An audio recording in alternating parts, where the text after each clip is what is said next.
My name is Travis Quezon.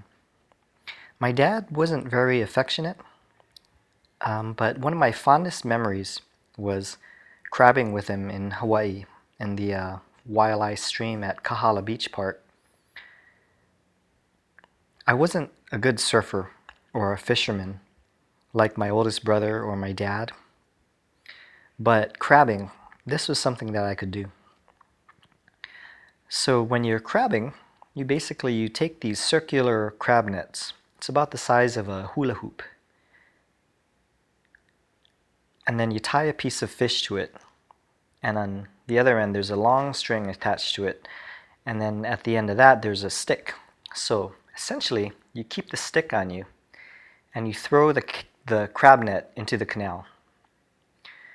And then you wait for about 20 minutes or half an hour. And then when the time comes, you gently and you quickly pull up the trap. And there's a lot of strategy in picking where you throw the trap and how you pick it up without scaring away any of the crabs. Now the hope is always that you get one of those big giant Samoan crabs, or you can also get those blue crabs. And what you do is you steam it and then you eat it, and it's really delicious.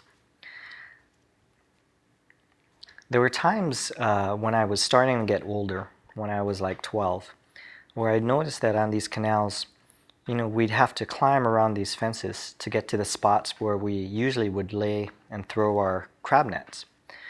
And I wasn't sure about why we were doing this, but I always thought that it was peculiar how there are these barriers to things that we've always done when I was much younger, when I was like 5 years old. As a teenager, I started to also notice how my brothers, they would always try to hide. When it was time to go crabbing, they would try to hide, and they were always sort of shy about telling people that they're going crabbing. And I never really figured it out until I was a little bit older. I guess it wasn't until my late teens that I first started to realize that it was because the stream that we crabbed in, it was polluted. This is why they put the fence up.